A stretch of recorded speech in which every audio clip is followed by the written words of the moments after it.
All right, let's get to it. Heard a brother say, "Hey, hey, hey." We're back.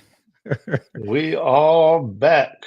We are back. It is Community Beacon Friday. It's we're rounding up out of this year, man. we are Wow. we are rounding this year out. It's November.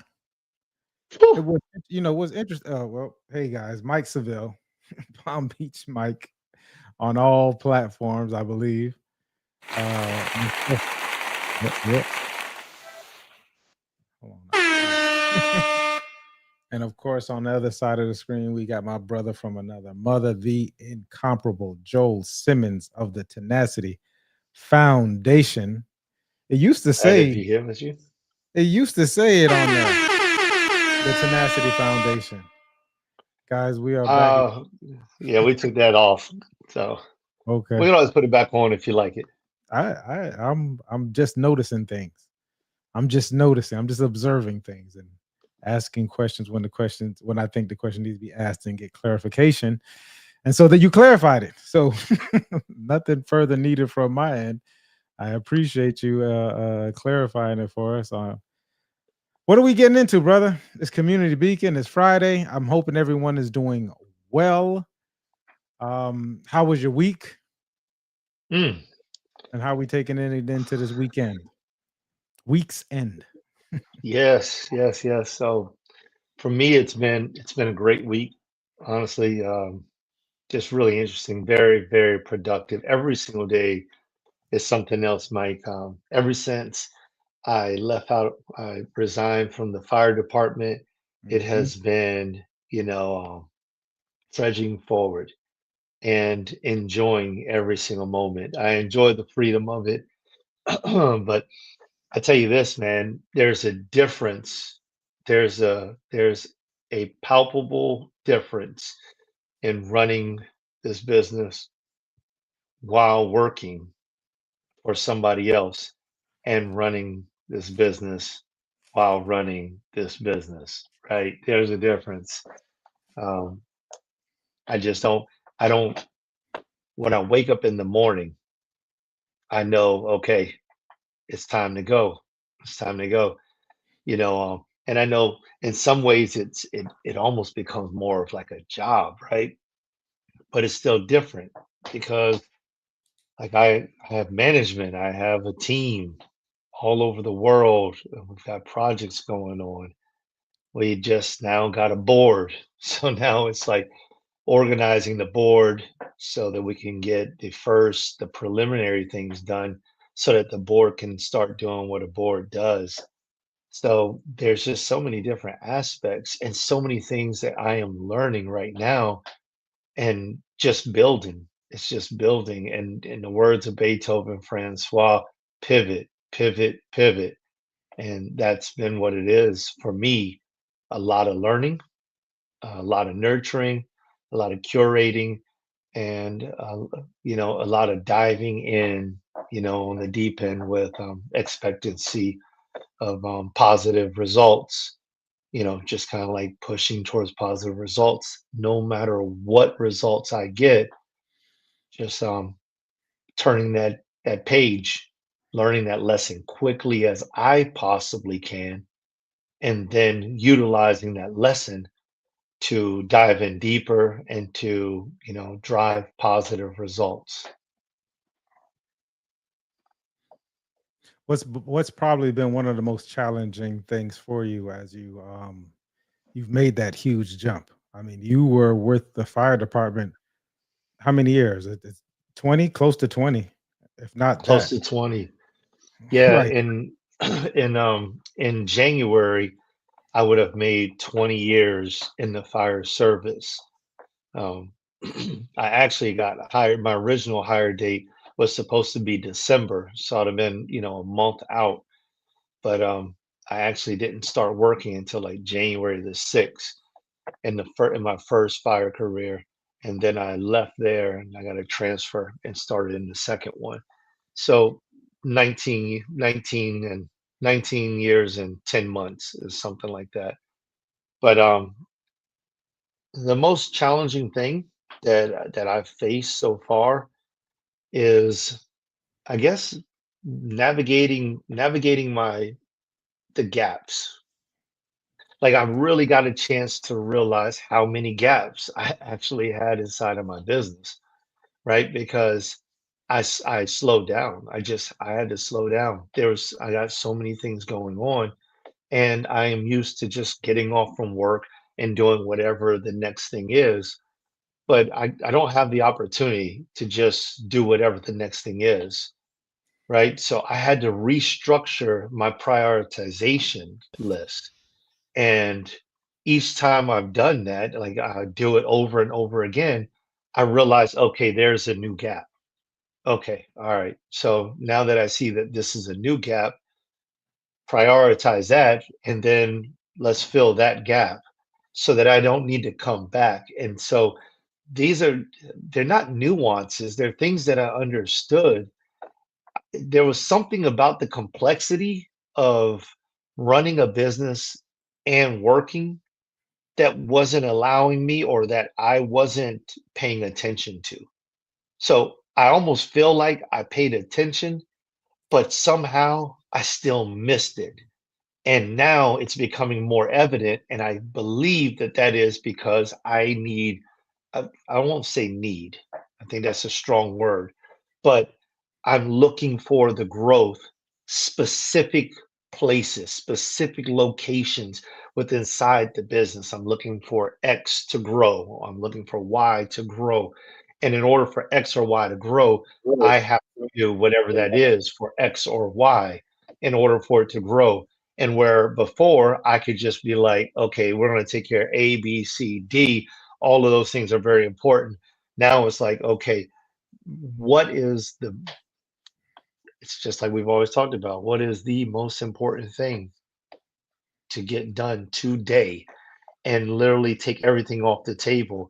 And I think that when I realized that was when I realized there's not a there's not a simple paycheck coming through the mail, Mm. right? When there's just, oh, you know what? It's okay. There's a paycheck coming through the mail. I could take my time and I could exert my energy left, right, or it almost didn't matter because I could always make things happen, and everything would be timely considerably to me because I had a paycheck that made things work. But now you take the paycheck out, and I had to go back into my priority list. I was like, no, that is no longer priority because that is not going to drive any revenue. And I'd rather leave that sitting on the table for the next month than to not go without a paycheck for another week.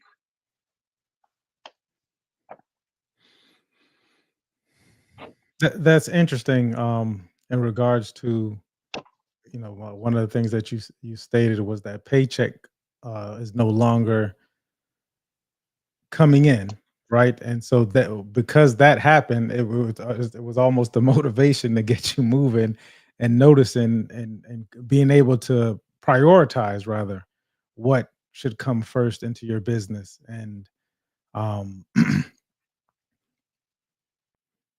and it's interesting because you were doing this while you were working. And so, huh, it's, I think one day we can have a show so we can really, really clarify, because I got a lot of questions surrounding it, and I think your answers would enlighten a lot of people who are in similar situations that you were, being so successful at the fire department, with the amount of skills that I'm sure you developed while being on that job for 19, 20 years, in the positions that you had, in and leadership positions that you had at the station. So I think, and then taking that step, because a lot of people they want to do it, but not being able to see that paycheck coming in the mail, even though they know that, I mean, this business, I would imagine you chose because it's a part of your purpose, right? Like, there's a huge being in it for you. Otherwise, you almost have you're working at a fire department. It's a decent job. I'm sure the paycheck is a decent paycheck. Being there for as long as you were there, you supported a family on it for 19, 20 years. You've been there for most of your adult life. So that leap takes some looking into as well. So I look forward, hint, hint, I look forward to you really diving deep into that part because a lot of people, I personally believe a lot of people would enjoy being able to listen to that, right? And seeing how you got from this place to that place, and being able to move with clarity, right? A lot of people move out of fear. They have to be prompted, but it was like it was time, right? So I think that Mm. that'd be an awesome subject to dive into as you continue on your entrepreneurial journey. So everybody, let's keep let's clap it up for the brother. Um, is Bob? Who is it? I think it's Bob. No, that's Busher Banton that said it's not an easy road, right? Especially and really just the um, I don't want to say the comfortability, but just this was something you did for close to 20 years, right? So it's like you get into this is not going and seeing the people that you worked with, just that alone, I'm sure was something that you had to work through. So yeah, let's get on to it. I love Resilience. it. Right, Yeah. Yeah. we are in the series of resilience. The episode is titled Defining True Strength. So I'm not gonna I struggle with it. I just Mm. struggle with the topic of resilience altogether because I don't I've accessed it and developed it to a point to where I know and understand it's like a secondary, right? Like it's not even something that I even, and I don't know when, I couldn't tell you how, but I would imagine it was developed at some point in time. So I'm gonna sit back because I'm really not gonna sit back. I got a bunch of questions and just listen to you talk about it because it's almost foreign to me at this point. I think that's interesting, because we had a conversation before, many conversations, as a matter of fact, Mike. And, but in this one particular conversation, you were telling me, you were like, you were describing something, a particular topic. And the way that you had described it was not the same way that you had described it like 4 years ago.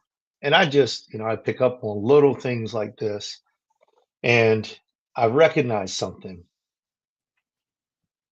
The thing that I recognized was that it was because it's natural for you. And so there's what I learned in sales was, utilize the script, right? You utilize the script. And so when you first start, that's all you do. You don't go left or right. You just say whatever's in that script.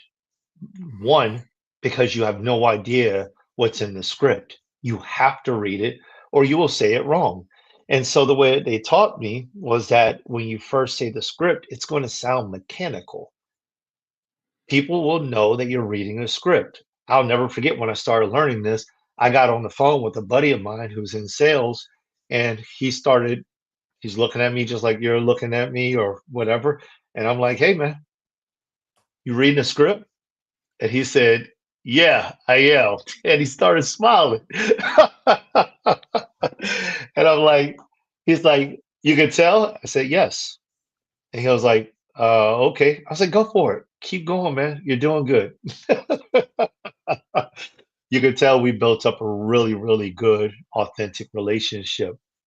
Um, and then now he's at a point in time where he is really, really fluid. He speaks so well. I don't think he really uses a quote unquote script like that, but the script is in his heart.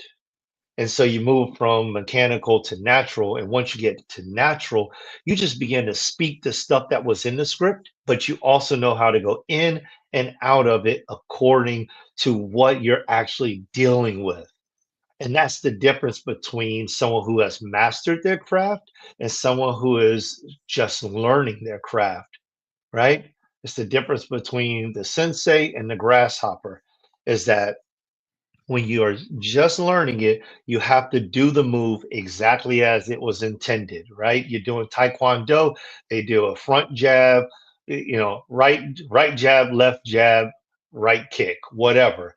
You have to practice it that way. And when you go and practice with somebody else, you do it just like that. Anybody that's of a higher level of belt will just knock you out because they know exactly what you're going to do. They've been practicing it forever and they're into doing mixed combos. So same thing with the script. Anybody that's just learning a script, they just do it. So Mike, what I learned from you was that there was a time when you were studying certain things and we had discussions and they were huge for you and you had one certain opinion of why it was important. And then I saw you switch gears and you said something that you didn't say what you just said now, but I'm taking it. This is the reminder when you just said, you know, how you look at resilience right now, struggling with the topic. And I believe that it's because you're a master of resilience. So it's not scripted for you. You don't have to think about it. You don't think about getting up after you fall. You don't think about if something goes wrong, what do I do? You simply move into the next gear. You just and it's so natural that it's almost like nothing ever happened. It's a very smooth transition. And I noticed that you went from, I'm not going to call it mechanical, but you went from this acknowledgement of I'm working in this particular aspect to this point where you're just doing it. And I've been watching you over the course of these 4 years, and it's brilliant. It's just brilliant to be able to see it. And I hope people go back and like look at some of these things and hear some of these discussions that we've had and see how you have absolutely transformed the individual that you were to the individual that you are. I appreciate it, brother. I appreciate it, and it's spot on, right? That's why I started off in saying like it's been so long since I had to really think about it. So even going back to think about it, it's just like it's a struggle. Um, because the process, like you mentioned, just like the script, right? The process, it it becomes automatic, and I say that not to say that, oh, this, I'm here, right? The brother said master, I'll take it. Right, I'll take him calling me a master, because there was um there was focus and there was effort involved in what it was. But this is more so for people to see the embodiment of something that you can get there. Because I would imagine the brother probably remembers more than me about this resilience thought process, and even the script, and even when we start talking about certain things, like when I start to look at things more from there's primary things going on, and if you're not really working the primary, then you're gonna have to deal with things that are secondary, right? The things that the results that come out of it aren't going to be favorable, right? If you're not in your primary. So it was interesting when we had this conversation last week, and then I went to a class in the evening, and the brother essentially was talking about this, and he was saying it's not about falling down and getting back up and so on and so forth. He says the primary, and I was just like, oh yeah, that was it. He found the exact word that I was looking for. It was more so about the resolve. Like when you're getting into something, if you have a strong resolve, which is the why. We spoke about your why and your purpose last week. Um, when you understand about your resolve, everything else is just secondary to it.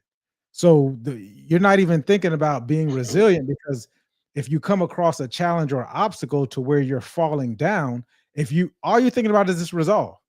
I got this place I got to get to. Let's let's say it's 10 yards out. I got to get to these 10 yards. That's on my mind. I was thinking about an example today. I said Tom Brady. Tom Brady said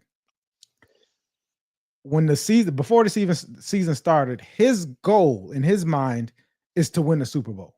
This is the most winningest quarterback ever in the NFL, right? Had an awesome career. Came here to Tampa Bay, which is my team. If I have a NFL team, it's Tampa Bay. Came to Tampa Bay, won a Super Bowl with Tampa Bay. Beat some of the best stars on his way to that Super Bowl. I remember it. He beat Patrick Mahomes. He beat Aaron Rodgers. Like anybody as a quarterback, he beat them in the playoffs on his way to his Super Bowl. So if your goal is the Super Bowl and you're resolved in that goal, everything else, because I heard the brother talk about in his business, we'll see losses, but that's when the losses become a lesson.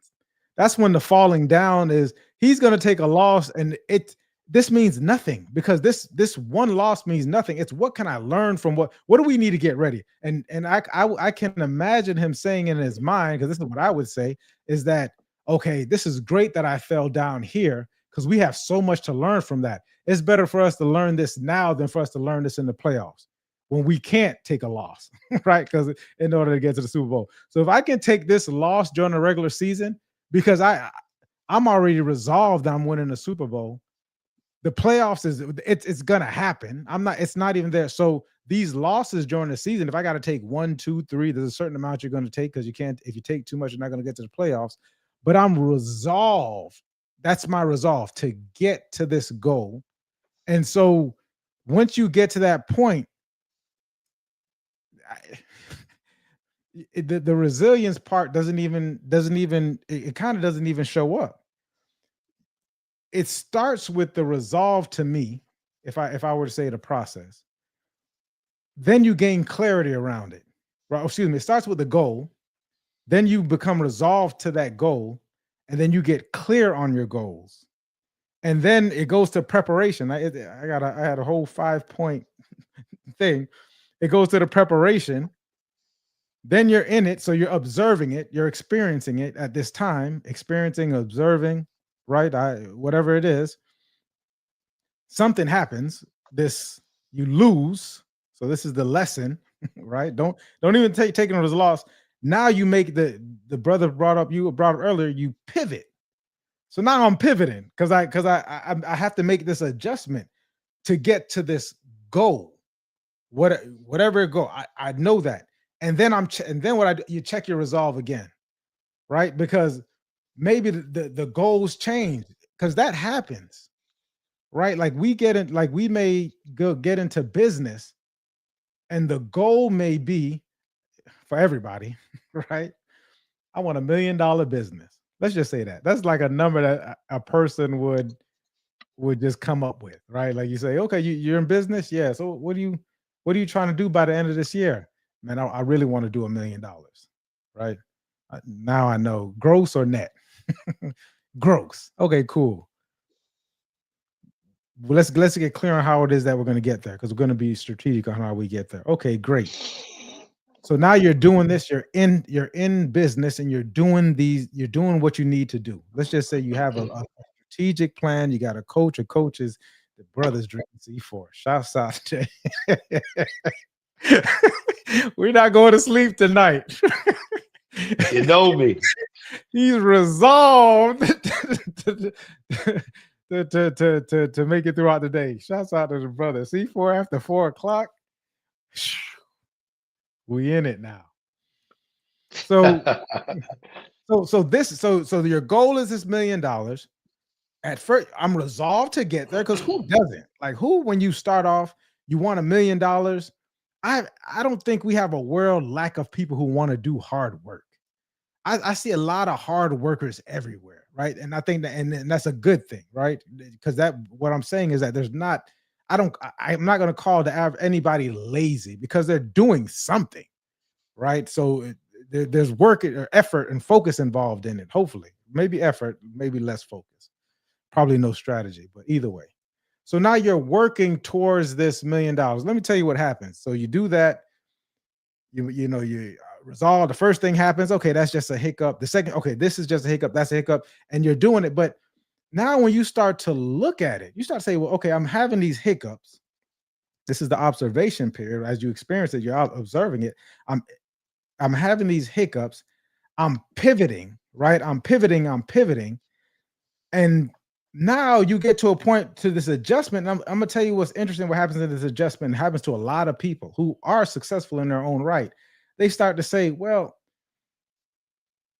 one of the hiccups was I don't get to spend as much time with my family as I thought. Like the brother spoke about freedom, but sometimes, not sometimes, I always say like we're our worst boss, right? Because we make ourselves work harder.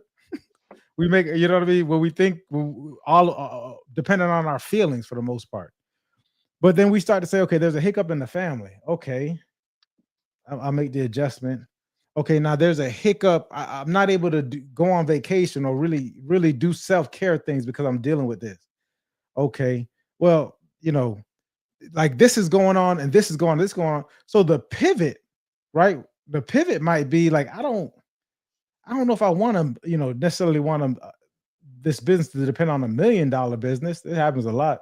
I want this more to be a lifestyle business. Well, Mike, what do you mean by a lifestyle business?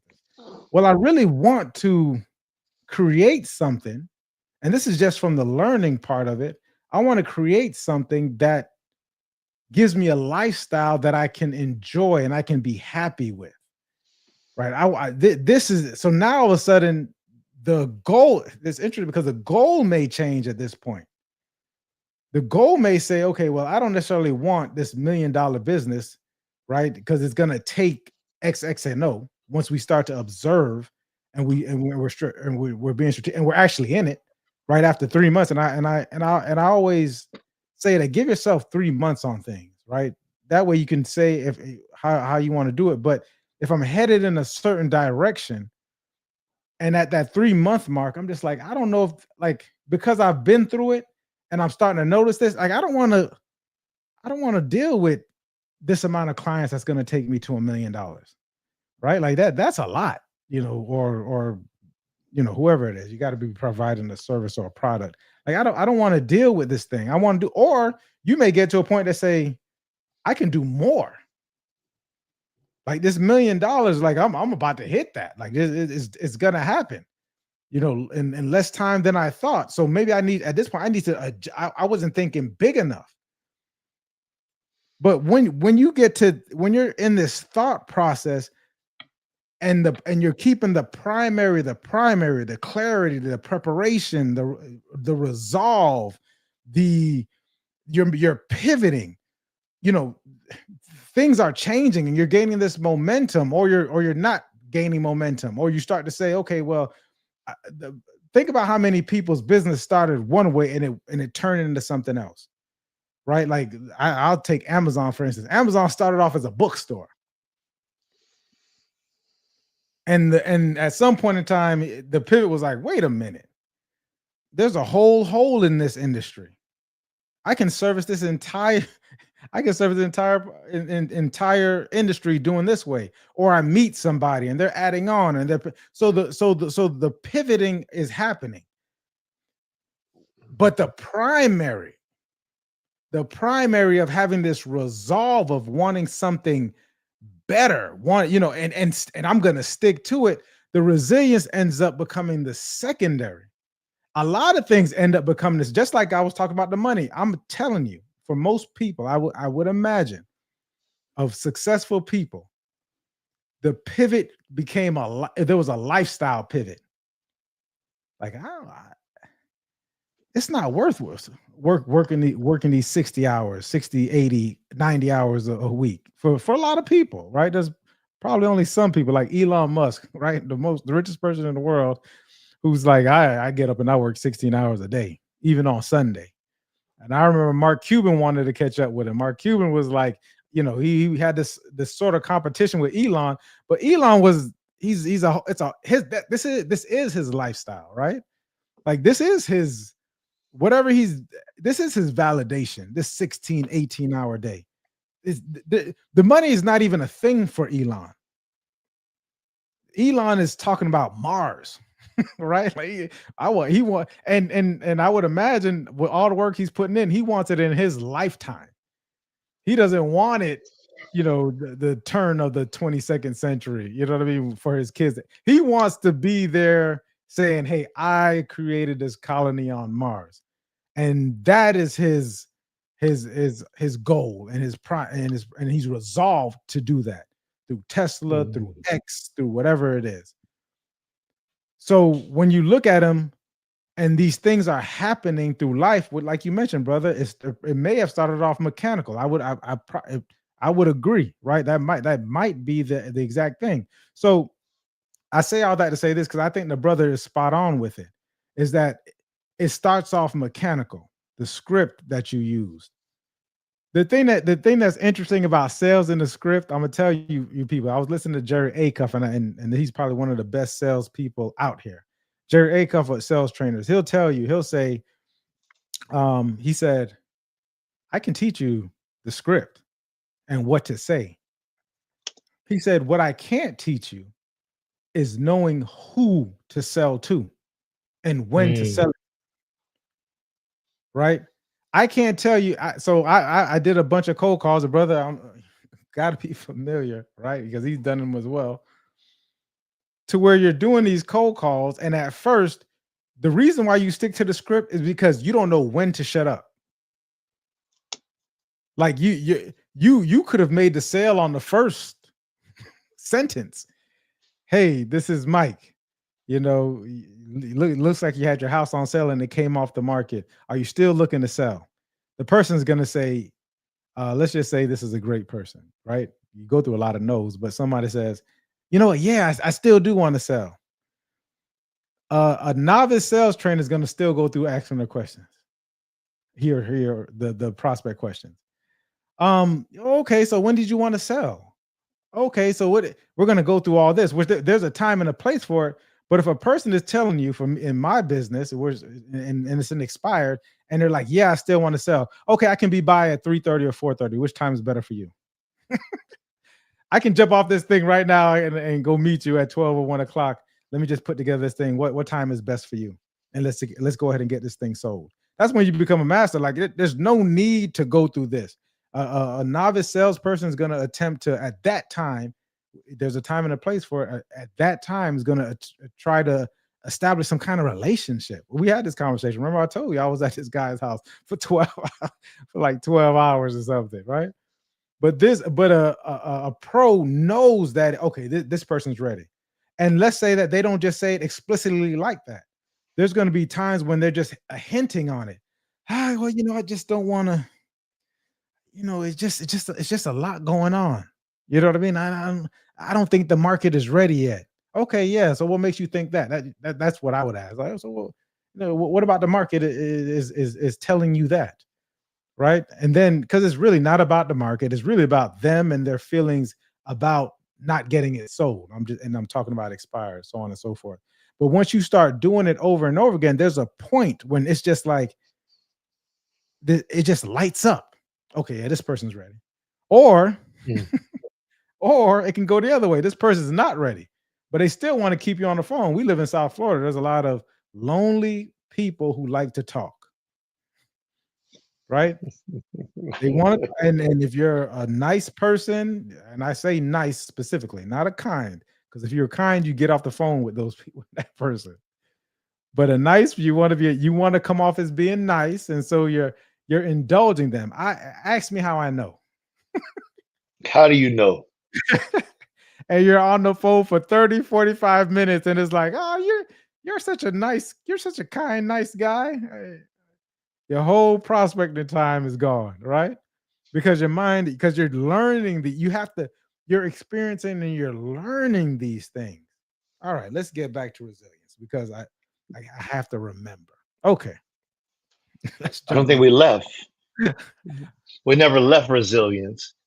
You Okay. know, I believe that this was perfect in the route that you went. I mean, because like, and that's why I put redefining resilience, because as we talked about last week, it's not resilience is less about bouncing back, like just what you're saying. And I think that it's really important for everybody to understand that, because it is a bounce back in the beginning, like we were talking about mechanical versus natural. It is absolutely a bounce back. It's like, come on, man, get up. You can still do it. And that's because there's a mental challenge that's going on there. There's a confidence issue that's going on there, and then there's something that's called competence. And competence, typically it builds confidence, right? So the more you understand something, the more you study into it, the more it becomes a part of you, you gain a sense of confidence, right? And when you have that confidence, it doesn't look the same anymore.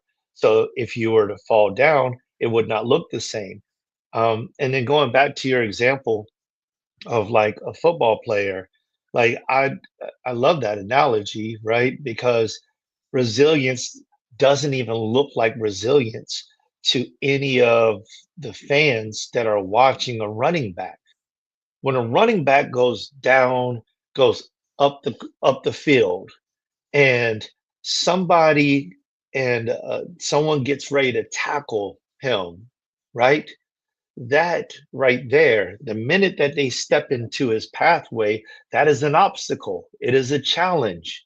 It's the same thing as, if you expected to get a paycheck today and you didn't get it, and now you have to pay a bill. That is a challenge. It is an obstacle, right? And so, what the novice running back will do is he will run the route and get hit. He'll get sacked. Not sacked, but he'll get hit. He'll get tackled and he'll land on the ground. And then, it's his job to take that tackle, bounce up, think about it, and then do it again when he gets the opportunity, right? The opportunity may not come right back to him, just like the opportunities don't always come right back to us in any form of life. But the expert or the master, he goes down that field, he runs up that field, and he sees someone coming to tackle him, and instead he pivots. That's resilience. That's resiliency right there, because he's bouncing forward. He's going to emerge changing. He's going to become stronger. He's going to be wiser, and he's going to take a different pathway.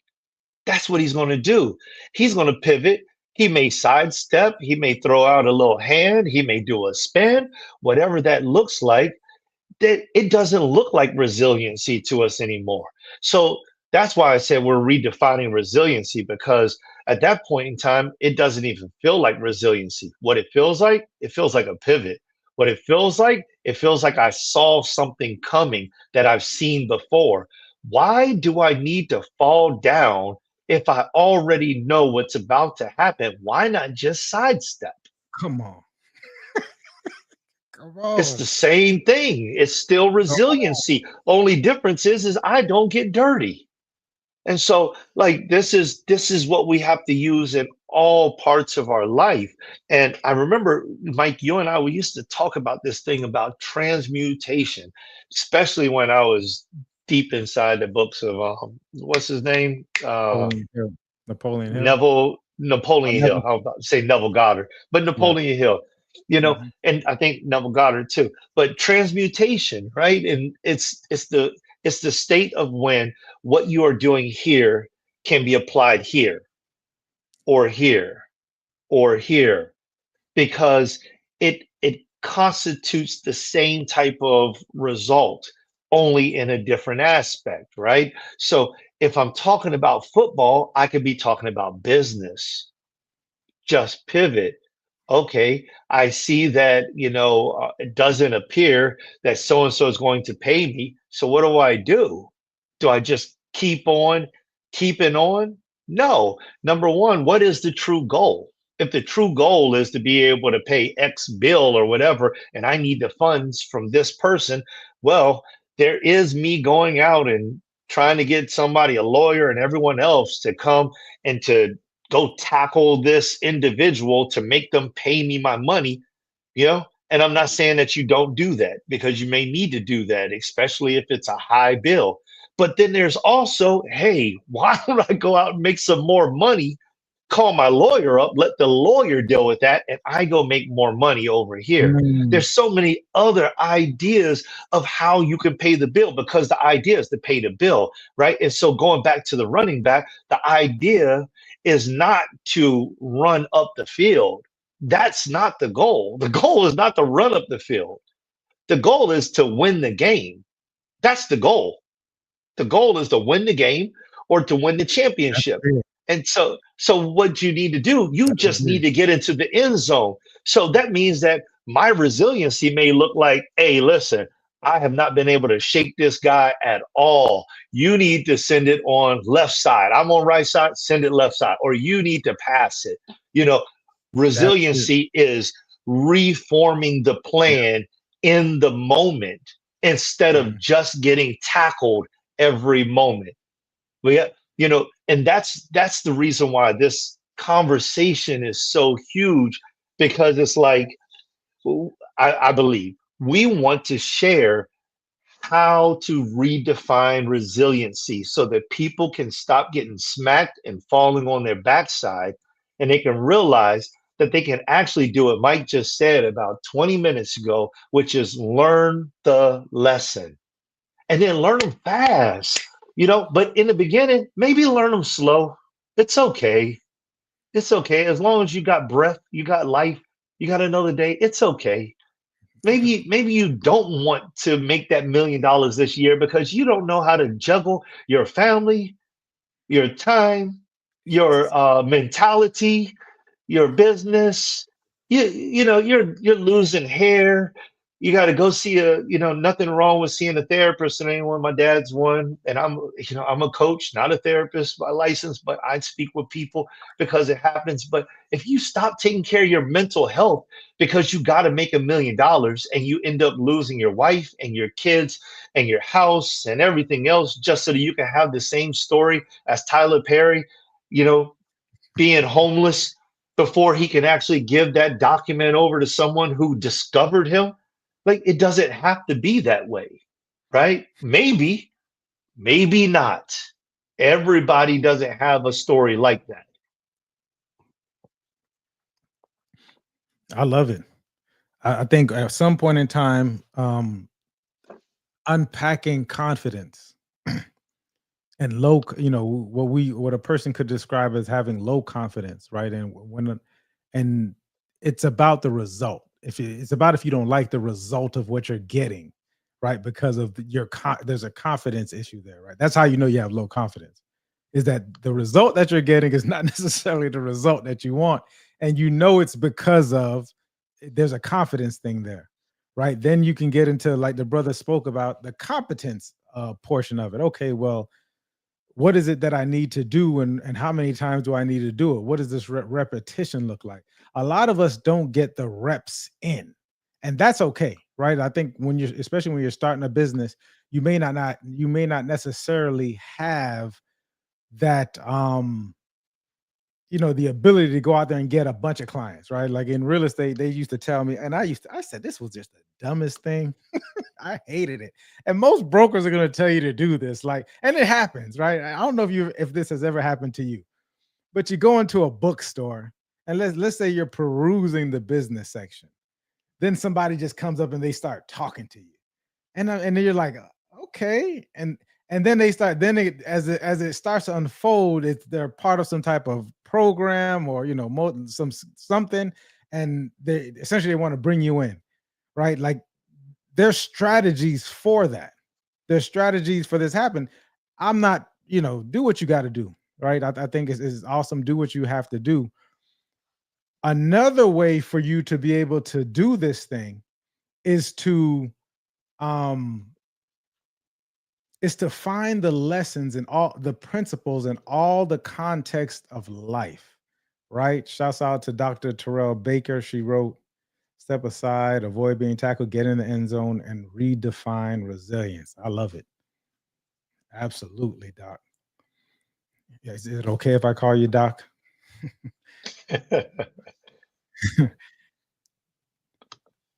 What as so we get a chance to get into that confidence conversation that you spoke of, or lack thereof, right? We get to really unpack that at some point in time, and if we continue, if we're allowed to continue having these conversations, if the Most High allows that. um I think something else is the competence part, the repetitions, like this same analogy of this person, like you get hit, but if you have low structural thinking and low goals, like the brother said, it's not about getting into the end zone, right? And think about this too. This is what makes it when because we spoke about true leader. We say we're talking about true leadership. True leadership is Tom Brady getting everybody on the same page saying, it's not about you scoring that touchdown, Ooh. right? It's not about you scoring that touchdown. It's us winning the Super Bowl. So sometimes you're going to have to run out of bounds.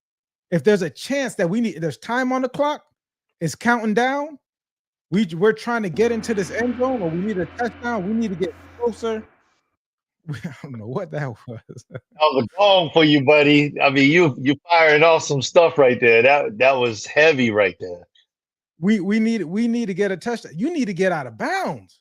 Oh yeah, but hold on. Think about how tough this is as a leader. Tom, I hear what you're saying, but if I get an extra 20 yards during this game, I get a bonus. Whoa, oh, ooh, that's selfish. Ooh, It, that's not that's not even a that's not any that's a personal goal right there. right, but it's we got to understand, like, this is the things that we come up against Yes. as leaders, right? There's people who aren't on the same page. And check you're telling me this selfish, but I have a tax bill, Okay. due, because I didn't spend my money wisely. I got a tax bill due. I need this I need this bonus to pay the tax man, right? I'm a couple $100,000 behind taxes, right?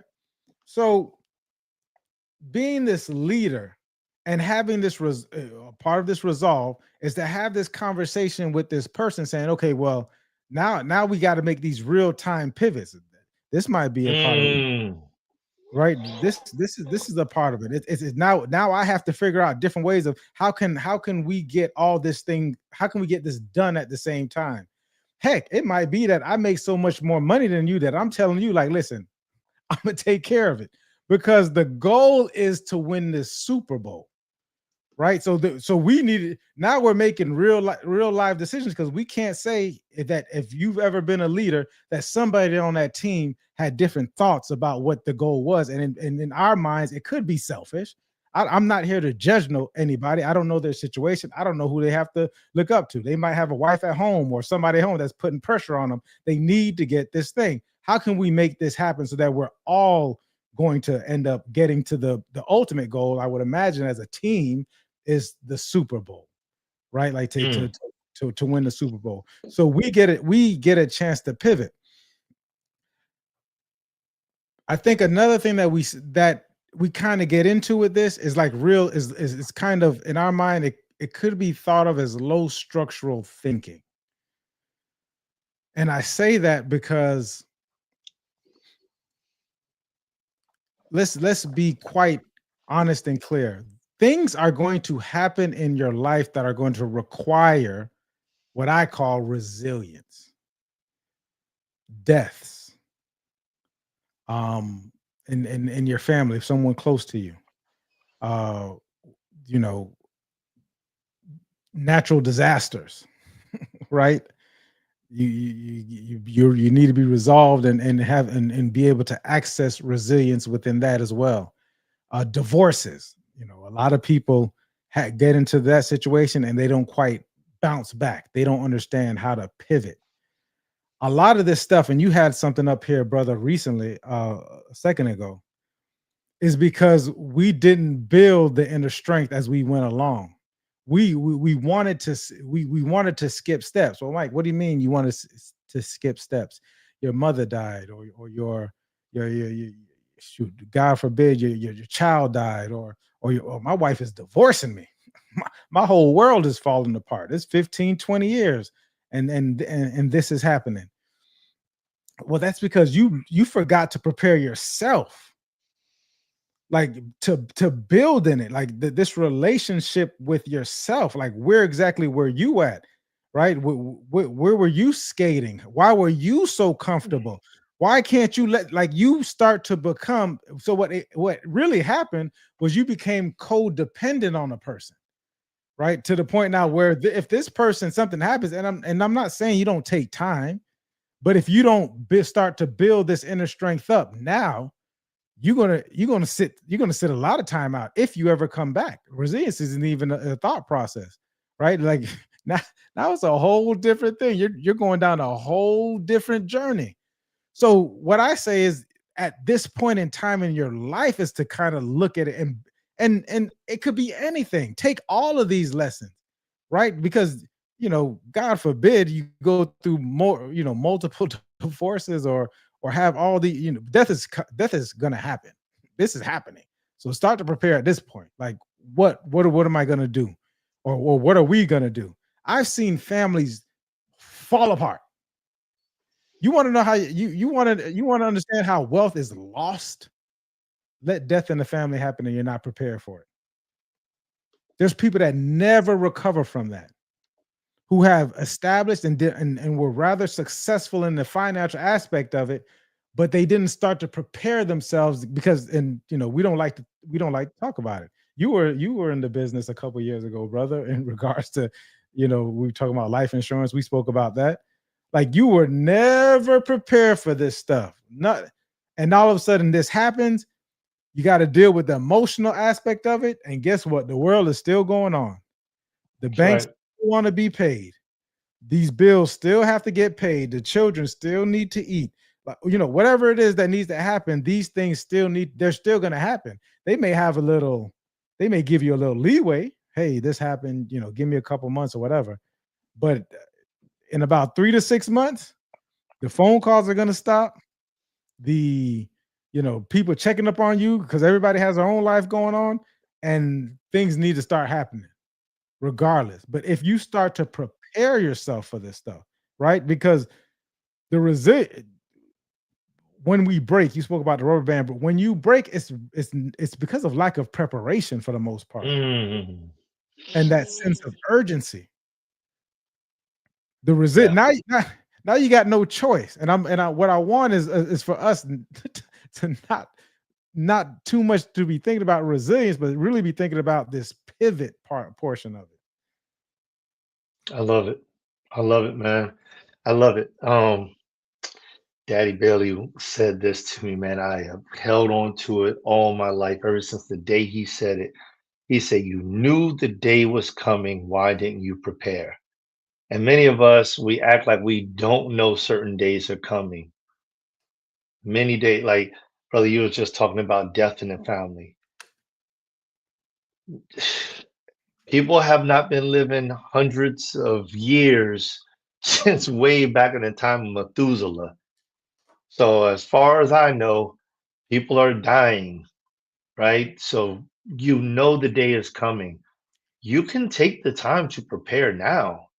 Like when you start talking about the insurance agency, I realized something. You know what I did?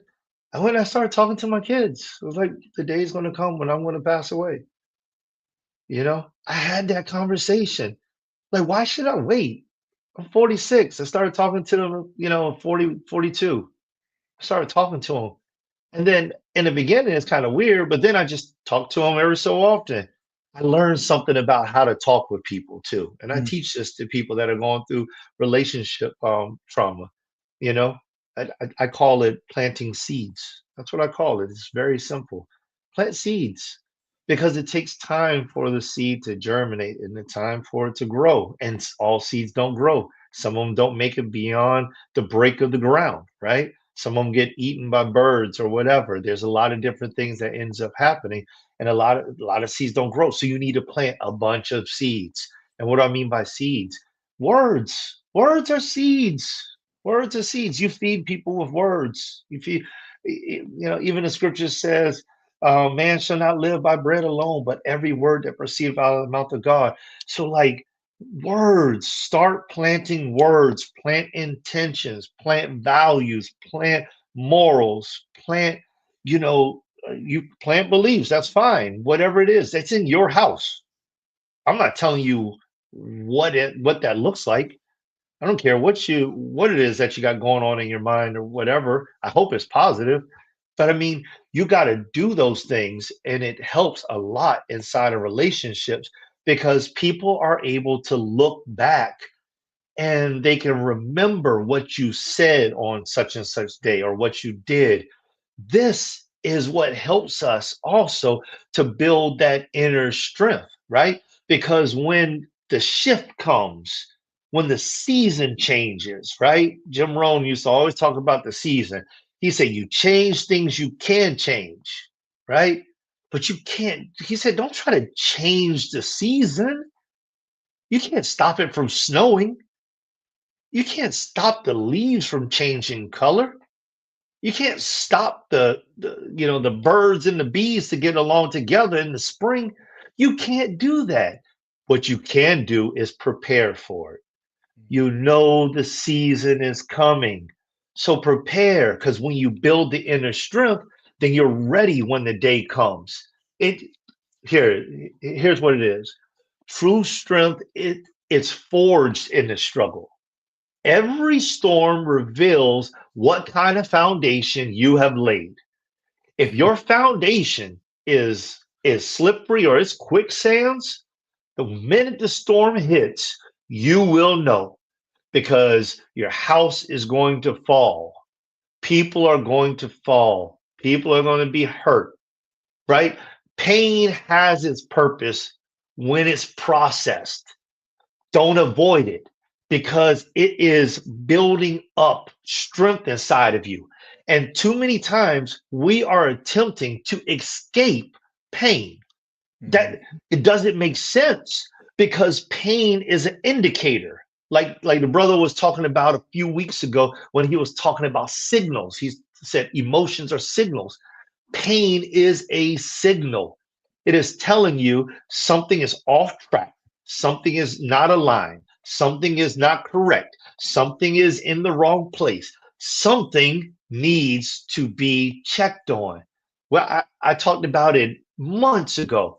When the check engine light comes on, go to the auto mechanic and get it checked. Too many times we see it ding and we just keep driving, keep rolling. And now when the oil is no more in the reservoir and you blew out the carburetor, you got white smoke billowing out the back, and the guy's telling you that you might as well get rid of it, your brand new whatever, because it's a heap of junk, you will be upset. But the truth of the matter is you had an opportunity to prepare. And so now this is the equivalent of you getting tackled, right, on your way, and you get laid out, and they carry yourself out on a stretcher, put you on the back room with a couple of medics and a life pack because they think you're dead. You're going to the hospital, right? But you knew the time was coming, right? Every single running back knows that he can be tackled at any moment. You don't think he prepares for that every single time he goes out Mhm. to practice? We have to start preparing. We want to get into business. Start preparing your mind, start preparing your budget, start preparing your household, start preparing your family, start preparing. Prepare for the hardship. You got to prepare for the day that your business is about to take off and then something happens in your family and you don't have enough money to sustain both. What are you going to do? At least you can have a plan, a mindset. At least you can start talking with people so they can understand if this day happens, which it may, this is what I intend to do. Right. And I'm not saying you have to have plan Bs for everything because I get the whole thing, burn the boats, burn the ships and stuff like that, go all in. And sometimes that works out really well for people, but some people lose everything. And I'm in this little, I'm not gonna call it a rant because I feel like it was very valuable what I said. So I'm just gonna say I'm gonna end it. I'm gonna end this little piece with this. So I used to work for a place. It was a copy center, and I spoke with the manager. And when I spoke with the manager, not the manager, when I spoke with the actual owner, I asked him, "How did you do it? What is this? What is that?" He said, "Listen, me and so were in an empty building. Nobody wanted to give me a loan. No, you know how much that copy machine costs? It costs the same amount of money as a Mercedes Benz." That's what he's telling me. I'm like, okay. He's like, nobody wanted to help me. I had to take money out of my house. Me and this other person slept on the ground. We had no furniture, one copy machine. I would sleep at this time and he would copy. He would sleep at this time and I would copy. And we just did it like this the entire time, nonstop. Oh man. He said, yeah. So this means everything to me. I lost my wife, my house. Oh, snap. He never went home. He wasn't cheating on his wife with another woman. He was with a business. And the business cost him his marriage. So we don't understand these things. That's why I prefer, if y'all want to start a business, come talk with me. Because you're not going to just get some of this business etiquette that I have and that I take from my brother right there on the other side. But we're going to talk about real life stuff. Real life stuff. You know? And it's not just that. Go and talk to Mike. Mike had been through some things. And y'all be getting like, you just get the wisdom of Mike on the tail end. Because he doesn't go into every single situation. But he's got scars. He's weathered some storms. That's the reason why he's able to stand here and to deliver these messages the way that he delivers them. I've been watching them for like 14 years. I've seen the brother go through some things. The reason why he's so strong is because he went through them. He built the strength when it was time to build the strength. Too many times people are not working out when they need to be working out. Then they get older and they can't lift up a can of corn. How are you going to feed yourself? You can't open up a can of beans. You can't pick up the milk carton. You should have been in the gym. You knew the time was coming. You knew you were going to get older. You knew you were going to slow down. Why didn't you save? Why didn't you invest? Why didn't you get insurance? You knew the day was coming that your wife or your husband was going to have to fend for themselves. Why didn't you prepare? So it's like live today, but prepare for tomorrow, right? This is building up your inner strength. And even in the times of adversity, because that's when we truly get a chance to see, did I build a good foundation up until this day? Whoo, man, that thing hit hard. Man, hit me in my gut, hit me in my heart, hit me in my mind, hit me in my body, hit me in my pocket, but I'm still alive. Okay, if a storm come back like that again, I know what I need to do.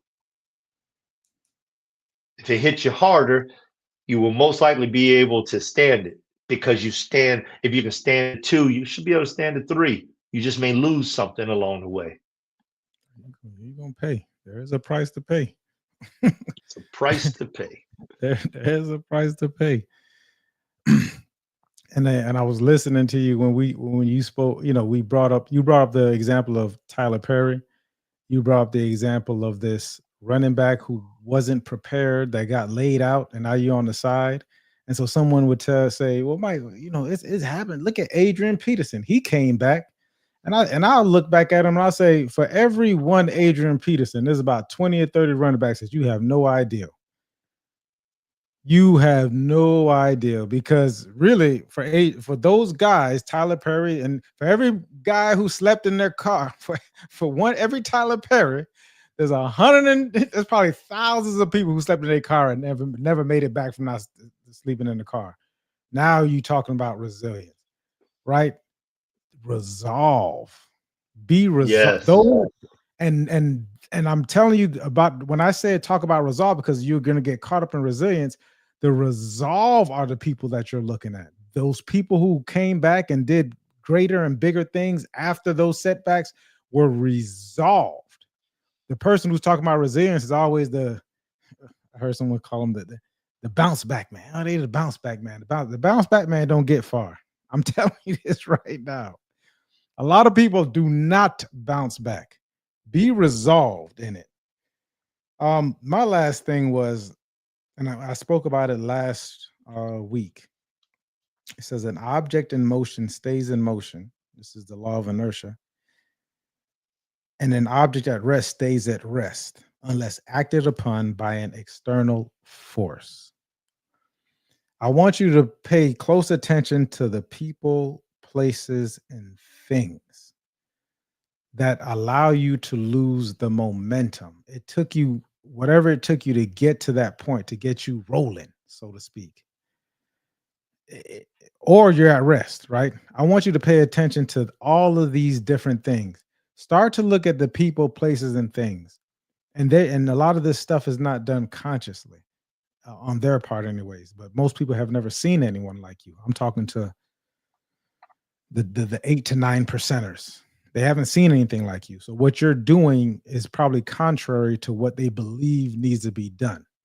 So they're giving you wisdom from an average place, and you're not an average person because you're resolved to get to where you want to go. Pay attention to the people who are helping to move you forward energetically, and pay attention to the people who are attempting to keep you in place, not because they're doing something bad in their mind, right? But they want to protect you. They want to make sure that you're safe.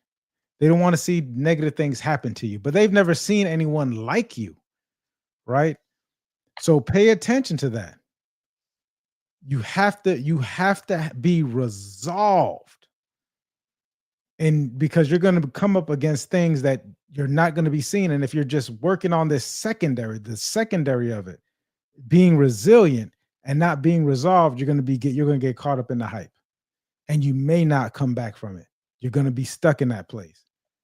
And it makes for a good movie, but not for a good life. Mm. Whew. I Hey see. man, and Dr. some Baker movies don't make it. wrote, Some they were movies saying they don't said make it. that real life is more interesting. Daniel Yeah, resolved in his Daniel was heart resolved in not his to heart not eat to the eat the defiled defiled food. food. Yeah, and looked beautiful. Skin color was beautiful. Everything about him was beautiful. He was different. I like the fact that he was different too. Because I mean I think that that actually, Dr. Terrell, that actually speaks to something that Mike was just talking about, and maybe that's where you put that there, because it's like we all really need to fall into our own identity. Stop chasing these imaginations of stop chasing our imaginations of what we could be if we were somebody else. Just be the best you. Learn the lessons, put the tools in your belt, learn how to use the tools. It's going to be awkward in the beginning. Get with somebody who can help you learn the tools. I mean, you're going to hear that from Mike and me all the time. All the time. Mike is actually my first, when I first got my first paid help, like to start moving things forward, I didn't know what I should do. I was unsure. I was like, "Oh snap! This is too much right here. What's going on?" So I called Mike up. I called Mike up and I was like, "Mike, such and such such such." She was like, "Okay, okay. Tell me more about what they doing for you." Such such such such. I was like, "Okay, yeah, yeah, yeah." He said, "Yeah, okay." He said, "Well, how much does it cost?" And I told him I was like $10,000. He was like, well, that sounds about right to me. That's about how much I paid for my first, coach or whatever it was, consultant or something like that. And I was like, okay, cool. And I hung up the phone and I went to the invoice and I paid it. That was it. That was it. Now, granted, I trust Mike with my life. I ain't got to agree with Mike about everything. I don't. Matter of fact, I'm glad that I don't have to, and I'm glad that there have been times when we don't agree, because I know that if he doesn't agree with me, he will tell me. I don't need no yes people around me, because what if I'm wrong? Or what if I need to look at it from a different viewpoint? What if there isn't really a wrong? There's just different perspectives. I don't need somebody who's just going to agree with my perspective and send me on my merrily way. You know, oh, don't worry about it. That's it. That way is, I think that this road is safe. Let's go this way. Don't worry about it. You're probably safe. I'm not going with you. Going around that corner, get hit by a car. Oh man, I kind of felt like there was going to be something around that corner. Man, it's too late now. So it's like, what I do know about Mike, though, is he going to tell me the truth. What I do know about Mike is he got my back, whatever I'm going through. What I do know about Mike is I can tell him something to his ear and it won't leave his mouth. Like the value system, y'all. I know I didn't went somewhere different from resiliency, but I'm just saying this is the reason I went to him for the expert advice. And he led me down a pathway that helped me tremendously. And because of that, I was able to break free from what was going on in my mind, which was I can do this all by myself. It was challenging to do to get where I am right now with people. With people. With the team, it's still been challenging. It presents new challenges. I don't know that I would have got this far without them. I mean, just look at what we did in the Philippines. Talk about resiliency. No, resolve. So every year I attempted to go to the Philippines, and every year I was thwarted. Every year for 4 years, thwarted. It wasn't my resiliency, and I didn't even realize it till Mike just like opened this whole thing up from resiliency to resolve. He just opened it up in this show, and I'm like, no, that was not resiliency. That was resolve. I was not stopping until I showed up and until we helped some children. Period. That was my championship. Yeah. And so I think that there was a couple other things that was on the topic. I think this was time well spent myself personally. Mhm. I feel like it was deep enough. So if y'all are really upset with us about not going into those other topics, you can put it inside the things. Listen, this is one of those episodes that need to be earmarked, because if you can just get a little understanding of it, like if you can just grasp the concept of just in that last sentence, which that last story you told, brother, about getting to the Philippines, and you're not like, he ain't thinking about, the resilience becomes secondary. I'm not saying, and everybody is on their own journey. We don't know what levels everybody is at, but and we might be shooting towards this thing, this resilient. We put it up. I don't. At some point in time, it's not going to be on this pedestal because it's not going to make a difference. It's not. It's the secondary. Oh well, I guess I got to dust myself off again and get back to it, right? It's just it just becomes now your standard. You're hiring your stand, which is the issue in the community. Is the low standards. Oh, he's a great father. What do you do? Oh, he's around. No, that doesn't make him a great father. Right.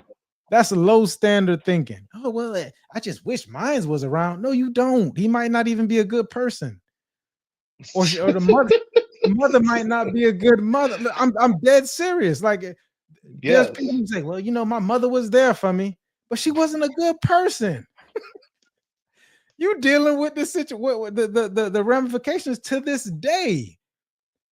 Your mother was stuck with you because she thought she needed to be stuck with you, and she didn't, and it shows. I see it.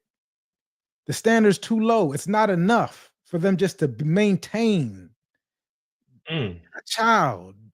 You don't maintain like that's got us to where we're at. The low standard. That's the same way resiliency is.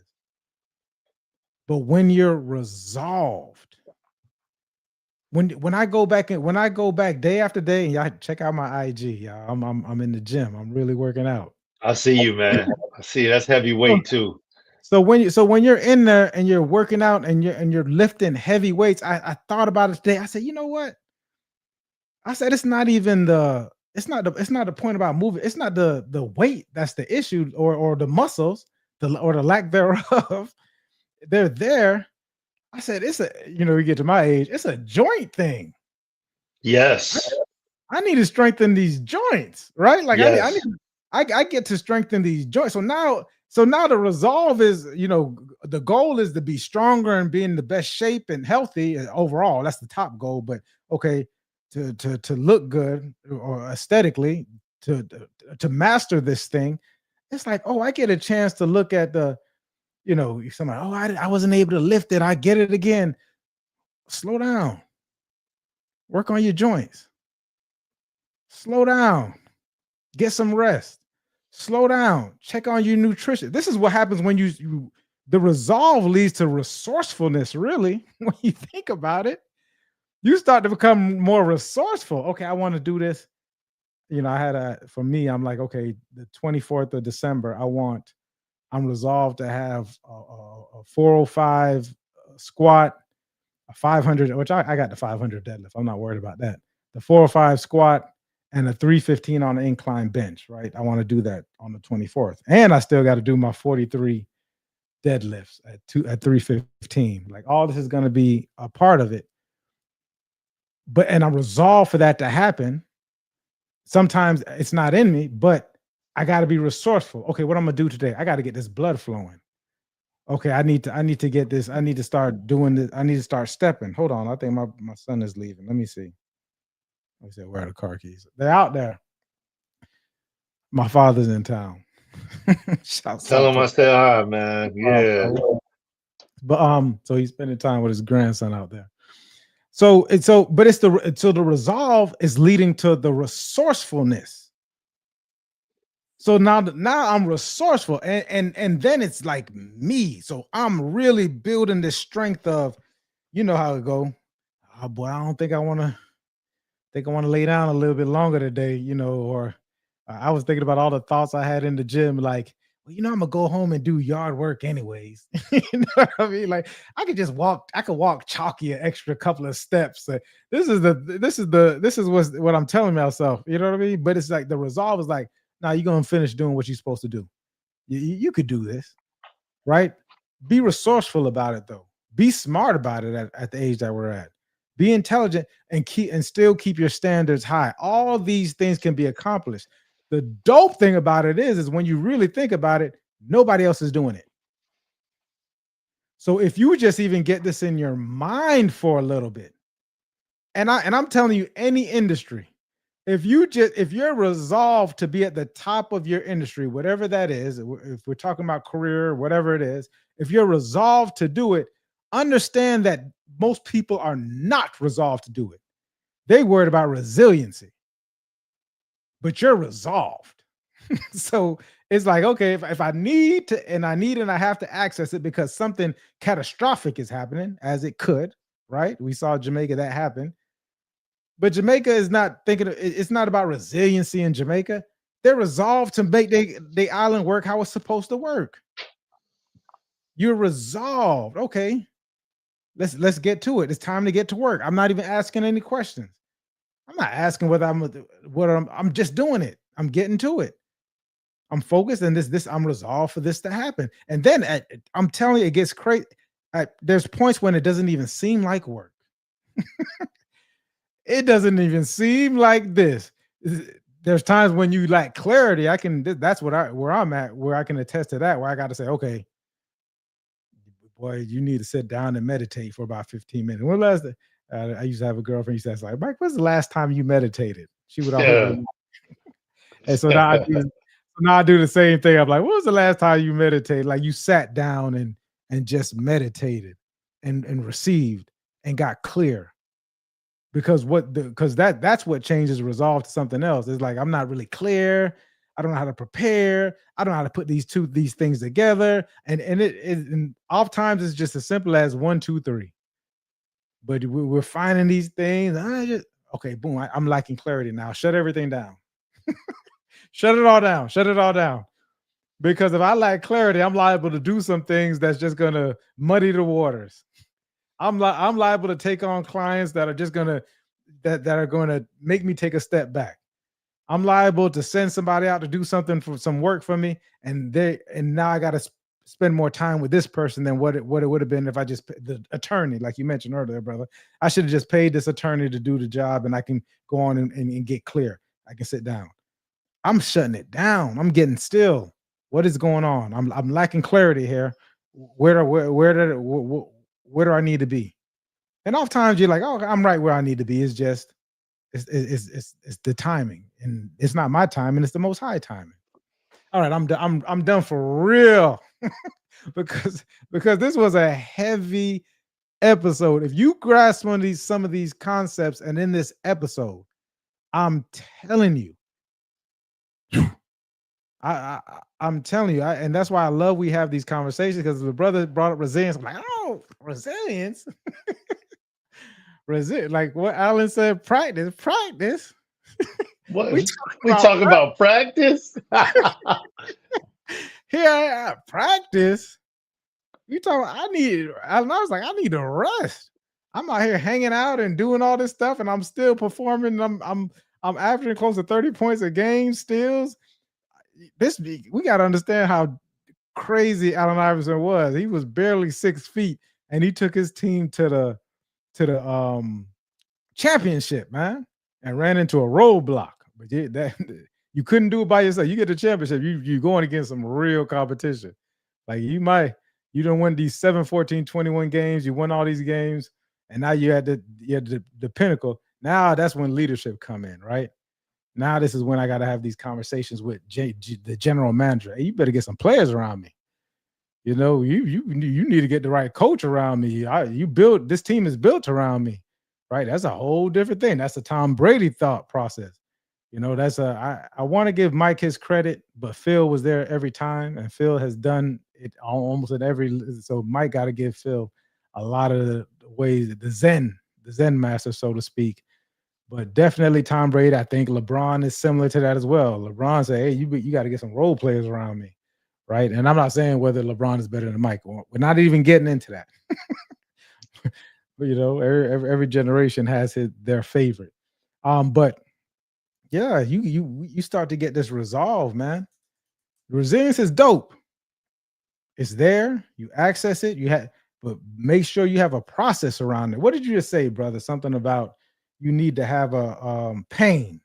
You need to have a process. The brother said you need to have a process around pain.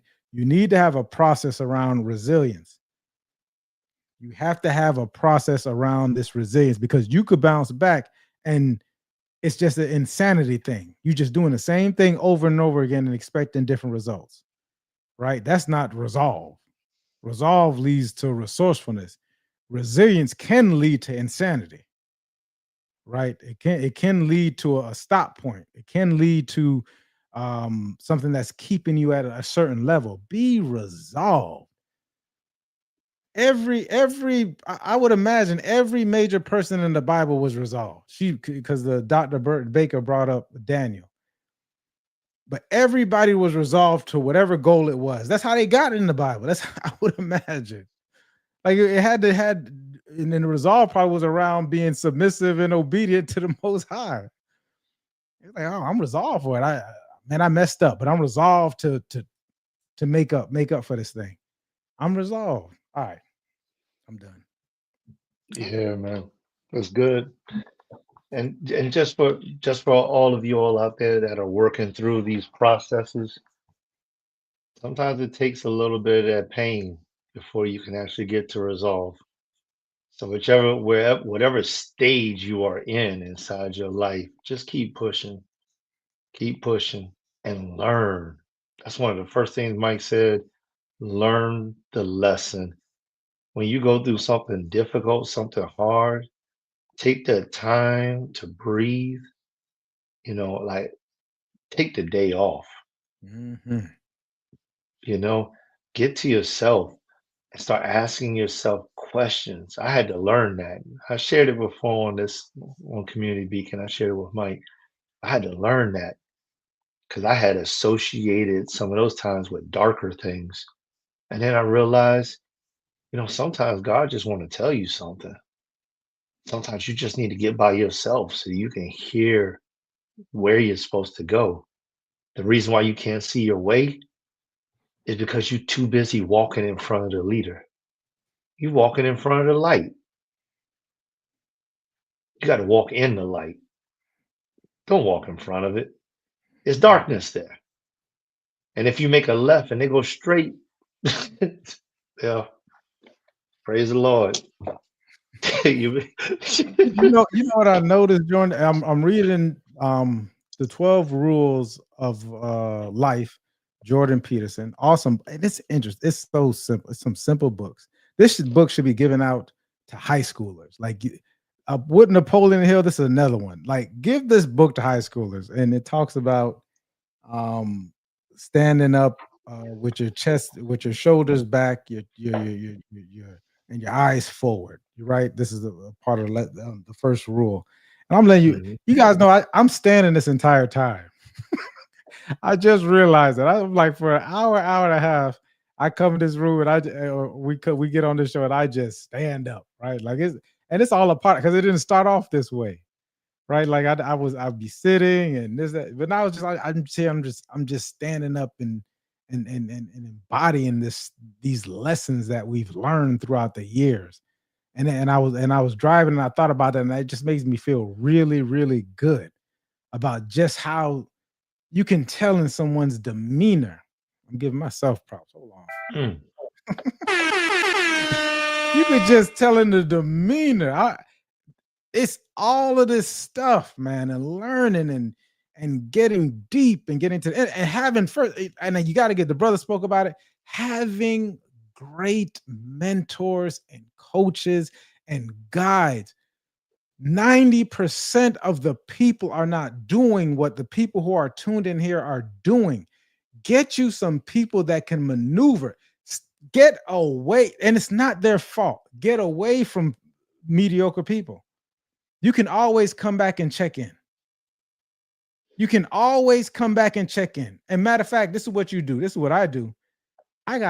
On Sunday, I'm making phone calls to people, right? Family, friends, associates, right? That aren't necessarily adding, are moving me forward, right? Like they're Yeah. not necessarily to my trajectory. It has nothing to do with them. I'm not saying they're positive, they're negative, whatever it is, but I know where I'm going. That's why I can tell people no, nope, nope. Little Duval got a clip that says, not in God's will. Nope, sorry, it's not in God's will. I can't do it. You have to be able to understand where you're going, and it's and this is and I'm really giving you a high number at 10%. I'm really being good. Everybody know I have a 95-5 rule. Been having it for years, right? But 90 to 95% of people are just mediocre people. Nothing wrong with it. It is what it is. I'm not here to change minds, whatever. I'm talking to the people who are contrarians, who understand, who read, who are open-minded, who understand this and want to become successful. And we're going in this direction. And these people are going to tell you through shame, insults, I call it ignorance, guilt, and righteousness that this is the way to go. And they haven't even reached this level. They're not taking the opportunities that they have for fear or whatever it is. I don't know what it is. I'm not even diving into that pathology at this point in time. Just understand that this is happening. You need people who are going in your direction or even in the are ahead of you for the most part, is what I would say. Great. I mean, I'm around some people that are at the top. I'm so blessed to have them, for them to pour into me, for them to have conversations with me that go way beyond like, at first it's this $10,000, right? Like people like, and I'm telling you, don't just give people your $10,000. I'm telling you now, No, don't do don't just that. give them, and don't just give them your $5,000. No. Any and old body, do your due diligence on, whatever whatever thing is you're attempting to get into. Do your due diligence. But the amount, if these people who I have access to in my phone for us to call, or they call me, and we're having conversations about their expertise, it's way beyond the amount of money that most people could think or even think to pay. What was crazy to me too is that one of these people who was at the top, I mean, he runs in the top circles. He's mentioned in probably some of the most important business books of our era, right? He pays 60 grand a year for his coach. He got a coach he pays $60,000 to. When he told me $60, 60,000, gladly, Michael. Gladly. And when we go to our conferences, they're staying at the Four Seasons. They're there for weekends, and then when they stayed at the Four Seasons here in Palm Beach, I ended up getting a chance to go. And I'm in the room and I'm looking at all of these people who are charging the 20, 30, 40, 50, 60, 70, 80, 90, $100,000, doing, $300,000-$400,000 a month, $1 million a month. And I'm sitting there and they're regular people, right? And I'm not saying that to say that I was starstruck or to say, I'm just saying that these people are paying these people in order to get out of this thing, because a lot of them, truth be told, we had a guy who came on here who spoke about it. Remember he said he had oh my gosh, not for whatever reason, survivor's guilt has come to mind, but it's not survivor's guilt, the imposter syndrome. There we go. Said he had imposter. A lot of these people have it. You could be in conversation with them for 15 to 20 minutes and you can tell, right? Like they have it. They could possibly, like, how did I, and they're here and they're doing this coaching in order to rectify some of these different issues. And I'm, thank God for great parents, like my mother, my father. Thank God for my grandfather. I really don't, it just, what are we doing next, Bob? That's my thought process. Like, what are we doing next, Pinky? No, brain, we're gonna take over the world. Let's go. Right? If that's whatever it is. Let's go. What's the goal, Mike? This. Let's go. Resolved. All right. I lied. I lied. Guys, it's an hour and 33 minutes. These were that was interesting. This was one of those shows, man. And I'm bookmarking it. I'm gonna go back and listen to it.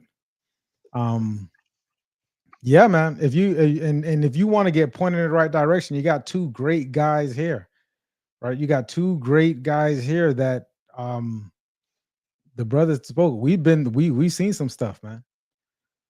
We navigate some things. We experience some stuff. We are true human beings. The brother started off the show by saying he was at his job close to 20 years. I was at the city for 10, and I was just like, I'm out. I'm out. right? And it was like 5, and I had told myself I give myself 5 years, and because you get so, you become attached to the, Acclimated. yeah, you're acclimated, good people. I know some of the brothers that at least one brother on the force that you were on the fire department, awesome guy. So you're used to these people, and then you got to look at your wife, because the trepidation there, I could imagine, 20 years, you got your kids, and they like, wait a minute, you just, I told Elijah, you don't even have a concept of money, right? Like you just think it fall out of the sky. But you get to have those conversations. But guess what? You get to master the moment, you get to master life, you're stepping out into your purpose. How you going to, if you've been given this direction by the Most High, what are we talking about? At that point in time, you can't talk about, to me anyways, about faith and belief and this, that, and the third, if you're not operating in that same level. Once the instruction is given, not because I said so, not because it looks well, but because you have that information and that direct connection, and it was and this was given to you, right? Not because Mike say, "Oh, everybody needs to be entrepreneur," which I don't. Stay safe. Stay at your job. The government is laying off people. There's inflation. Steak is 15 or 17.99. Ground beef is 5.50 a pound for ground beef. We don't even know what's in the ground beef. They grind everything up and just give it to us, right? And they say it went from 2.99 to 5.59. Gas ain't too bad, but these things is happening with it. Hey, stay safe, man, because you ain't gonna come and say, "Well, Mike told me." I said, "No, Mike ain't say." Mike said, "Stay, get along, be resolved to figure this thing out." Especially if you weren't given it the direction. If no one gave you if you weren't, not no one, if the Most High didn't tell you to go in a certain direction, stay home where it's safe. Right, stay where it's safe. This is a real thing out here, and if you're not resolved to figure this thing out, if you're not resolved, then you really need to figure out resilience, because it's gonna be it's gonna be a lot of bats to the face. There's gonna be a lot of broken contracts. There's gonna be a lot of people who say they were gonna pay, and all of a sudden they can't pay no more. There's gonna be a lot of decisions. There's gonna be a lot of contracts that fall through. There's gonna be a lot of people who just decide and woke up and say, "This isn't the right time." This is just gonna be happening. It's a part of it's a part of the thing. It's some sharks out there too. So all this stuff is happening. So you want to sit there and talk about resilience? Oh no, to me anyway. At this point, resilience. Oh, I done been there. I got up and said, "Oh, God, I'm gonna be resilient today." Nah, I get up with joy. Hey, I'm resolved to get this thing figured out. We're gonna figure this thing out today. We're gonna lift these weights. We're gonna be pleasant. We're gonna have an enjoyable attitude. We're gonna smile. We're gonna walk around with our chest out, our back, our shoulders back and our eyes up, and we're looking, and we're taking on the accountability and the responsibility that we need to do. Right? My child needs this. I need to have this conversation. I need to figure this thing out every day. Pat, pat, pat, pat, pat. Be resolved in that. Be resolved. All right, I'm done. I'm done for real. Guys, we will see you next week. Lord willing, and the creek don't rise. Peace.